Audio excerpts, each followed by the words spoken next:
Next topic is apparent weight of a man in a lift. हम different case पढ़ेंगे lift के। ये पर एक लिफ्ट है। पहला केस, लिफ्ट क्या कर रही है? रेस्ट। अगर लिफ्ट रेस्ट कर रही होगी तो उसकी वेलोसिटी क्या होगी? जीरो। अगर वेलोसिटी जीरो तो एक्सेलरेशन क्या होगी? जीरो। एक्सेलरेशन क्या होता है? Velocity upon time. जब वेलोसिटी जीरो तो एक्सेलरेशन क्या होगी? Zero. Are lift moving with constant velocity. Velocity को हमने कांस्टेंट रखा है, एक्सेलरेशन क्या होगी? जीरो। बच्चे जब वेलोसिटी कांस्टेंट है, एक्सेलरेशन का मतलब क्या होता है? Rate of change of velocity with respect to time. जब वेलोसिटी कांस्टेंट है तो एक्सेलरेशन क्या होगी? Zero, no acceleration. ये सिंपल एक लिफ्ट है। ये लिफ्ट में कोई भी ऑब्जेक्ट या पर्सन है, इस पर्सन का वेट कितना होगा? mg। वेट मतलब फोर्स, और फोर्स का फॉर्मूला क्या होता है? Mass into acceleration. एक्सेलरेशन मतलब gravity, acceleration due to gravity. इस पर्सन का वेट कितना होगा? mg। और वो वेट कहाँ पे एक्ट करेगा? Acting vertically downwards. अभी आपने न्यूटन का थर्ड लॉ पढ़ा, to every action there is equal and opposite reaction. Weight act कहाँ कर रहा है? डाउनवर्ड। ये क्या हुआ? एक्शन। तो अब क्या होगा? रिएक्शन। रिएक्शन कहाँ पे एक्ट करेगी? अपवर्ड्स। इस केस में एक्सेलरेशन कितनी है? Zero, no acceleration. External force का फॉर्मूला क्या होता है? Mass into acceleration. जब एक्सेलरेशन जीरो तो एक्सटर्नल फोर्स क्या होगी? Zero. There is no external force. जब कोई एक्सटर्नल फोर्स ही नहीं है तो अपवर्ड फोर्स और डाउनवर्ड फोर्स क्या हो जाएंगी? इक्वल। तो आर की वैल्यू किसके इक्वल आएगी? mg। mg क्या है? पर्सन का वेट। आर क्या है? नॉर्मल रिएक्शन या अपैरेंट वेट। सिंपल, हम एक लिफ्ट में जा रहे हैं, वेइंग मशीन को साथ ले रहे हैं। वेइंग मशीन पे जब हम अपना वेट चेक करेंगे तो वो क्या रिप्रेजेंट करेगा? आर। तो ये आर क्या रिप्रेजेंट कर रहा है? वेइंग मशीन का वेट, मतलब apparent wait of a man. तो इस केस में अपैरेंट वेट और एक्चुअल वेट क्या होंगे? इक्वल। तो जब एक लिफ्ट रेस्ट में है या कांस्टेंट वेलोसिटी में है तो मैन का जो अपैरेंट वेट है वो किसके इक्वल होगा? एक्चुअल वेट के equal.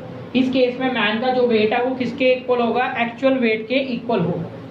Next case, lift is moving upward, accelerating upward. Lift is accelerating upwards, ऊपर की तरफ जा रही है विद सम एक्सेलरेशन। ये लिफ्ट है, पर्सन का weight mg, normal reaction r या अपैरेंट वेट। ये लिफ्ट ऊपर की तरफ जा रही है, कितनी एक्सेलरेशन के साथ जा रही है? a एक्सेलरेशन के साथ। तो एक्सटर्नल फोर्स कितनी होगी यहाँ पे? ma, मास इनटू एक्सेलरेशन। इस केस में एक्सटर्नल फोर्स का फार्मूला किसके इक्वल होगा? r1 minus mg।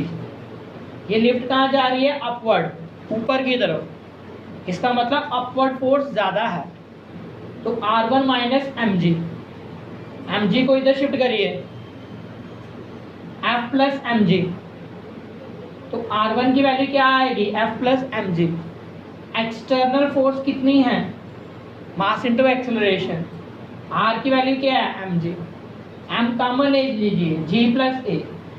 Normal body का वेट कितना था? mg, बट अपैरेंट वेट किसके इक्वल आ रहा है? mg plus ma। mg में कुछ ऐड किया जा रहा है, it means apparent weight greater as compare to actual weight. तो जब भी लिफ्ट एक्सेलरेट करेगी अपवर्ड्स तो जो अपैरेंट वेट होगा वो नॉर्मल वेट से ज़्यादा हो चुका होगा। अगर यही केस हम पढ़ेंगे, थर्ड केस बना देंगे इसको, अपवर्ड की जगह क्या लिखेंगे हम? Downward. Lift is accelerating downward.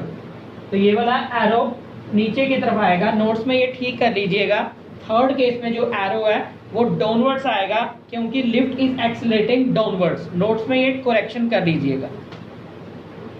तो इस केस में जो नेट एक्सटर्नल फोर्स है उसकी वैल्यू किसके इक्वल हो जाएगी? रिवर्स हो जाएगा, mg minus r। mg minus r क्यों किया? Lift is accelerating downwards. ये लिफ्ट नीचे की तरफ जा रही है, मतलब डाउनवर्ड फोर्स ज्यादा है। जब डाउनवर्ड फोर्स ज्यादा है तो mg माइनस r करेंगे। बाकी देखिए, इसको सॉल्व करना है। r को इधर शिफ्ट करिए, r equal to mg minus f। f की वैल्यू पुट करिए, mg minus ma। m common ले लीजिए, g माइनस a। तो इस केस में r डिक्रीज हो चुका है as compare to mg। Normal weight क्या होता है? mg। तो mg में से कुछ माइनस किया जा रहा है, तो r की वैल्यू क्या हो जाएगी? Less than mg। तो जब भी लिफ्ट मूव करेगी डाउनवर्ड, जो मैन का अपेरेंट वेट है वो एक्चुअल वेट से कम हो चुका होगा। इसी तरह फोर्थ केस है, that is the case of free fall. Fourth case कौन सा बच्चे? Free fall. पहले लिफ्ट ऊपर की तरफ जा रही थी with some acceleration by the using of electric motor, फिर लिफ्ट नीचे की तरफ आ रही थी with some acceleration due to electric motor with the help of external agency. ये फ्री फॉल क्या हो गया? सपोज करिए ये जो लिफ्ट है इसकी रोप को काट दिया गया, इसकी रोप कट गई, ये फ्री फॉल है। अब किसी मोटर के साथ ये नहीं चल रही, ये नीचे गिर रही है। जब ये नीचे गिर रही है तो इसकी एक्सेलरेशन किसके इक्वल हो जाएगी? Acceleration due to gravity. It comes under the effect of gravity alone. Downward है तो इस केस में एक्सटर्नल फोर्स की वैल्यू किसके इक्वल आएगी? नीचे की तरफ जा रही है mg minus R, mg minus R. R को इधर शिफ्ट करिए, r equal to mg minus F. F की वैल्यू पुट करिए, एफ की वैल्यू किसके इक्वल है? ma। और a किसके इक्वल है? g। एफ की वैल्यू क्या होती है? ma। बट फ्री फॉल के केस में a की वैल्यू किसके इक्वल है? g। तो हम a की जगह क्या लिखेंगे? g। ये दोनों कैंसिल हो जाएंगे तो क्या आंसर आएगा? 0। तो इसमें apparent weight of the man किसके इक्वल आ गया? 0। तो याद रखिएगा फ्री फॉल के केस में जो अपेरेंट वेट होगा मैन का वो किसके इक्वल हो जाएगा? 0।